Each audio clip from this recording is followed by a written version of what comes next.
बचत गटाच्या अनुषंगाने या सर्व बाबीला 23 गुण आहे आणि 100% सहभाग ज्यांना मिळाला नाही ते 3 महिन्यामध्ये मिळवून घ्यायचा करू शकतो.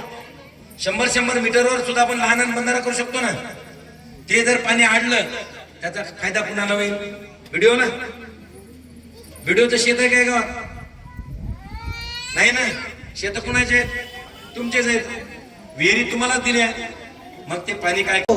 आणि मी पाहतो का दाटेगाव ही ग्रामपंचायत आपली अशी आहे का मी जवळपास इथं आपल्या पंचायत समितीमध्ये 18-19 वर्ष होतो. त्याच्यानंतर बदलून गेल्यानंतर शेंगापासून मी ऐकतो इथं का हे गाव एवढं एकोपा आणि एवढं म्हणजे याच्यात लोकसहभागात भाग घेते आणि लोकसहभागातून खूप मोठ्या प्रमाणावर तुमच्या गावकऱ्यांनी त्या गाळ्याचा लिलाव हा माझ्याकडे होता, अजूनही संपला नाही.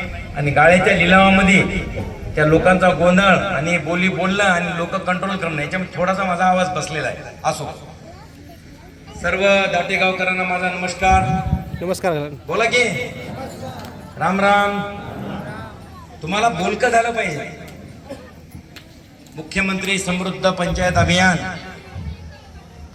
शुभारंभ आज 17 सप्टेंबर मराठवाडा मुक्ती संग्राम दिन. या देशाचे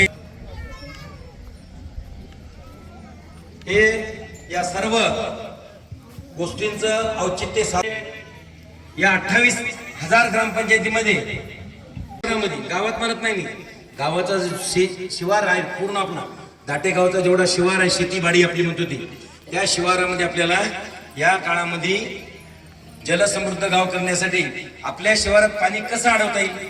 तुम्ही म्हणता साहेब आता आम्ही काय करणार? लई सोपं आहे. या गावाला ओढे आहेत की नाही? ओढे तुम्ही बोला ना. ओढे नाले आहेत. आता पाऊस संपणार आहे. आता पाऊस संपत आला की आपल्या गावामध्ये बऱ्याच लोकांनी घरं बांधले, घरकुलं बांधले, घरं बांधले. सिमेंटच्या गोण्या आहेत. त्या सिमेंटच्या गोण्या आपापल्या घरी जेवढ्या आहेत सिमेंट वापरून उरलेल्या गोण्या सगळ्यांनी ग्रामपंचायतीमध्ये आणून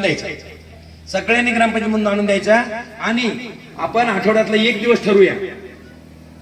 म्हाताऱ्या माणसाला मी विनंती करत नाही, किंवा जे दिव्यांग आहेत त्यांना विनंती करत नाही. ज्याला दिसत नाही, जे दिव्यांग आहेत, जे लुळे पांगळे आहेत किंवा लहान लेकरं आहेत, अशाला मी विनंती करत नाही. मी विनंती कोणाला करतो? ज्याचे 2 हात 2 पाय मजबूत आहेत, जो सक्षम आहे, ज्याला कुठेतरी काहीतरी करावं वाटते, कुठेतरी लोक चळवळ लोकसहभाग नोंदवा वाटते, अशा माणसांनी आपण आठवड्यातून 1 दिवस आपल्या गावाच्या भोवताल जे नाले आणि ओढे आहेत त्या ठिकाणी आपल्याला वनराई बंधारे करायचे. वनराई बंधारे. मग आमचे आडे साहेब काय करतील?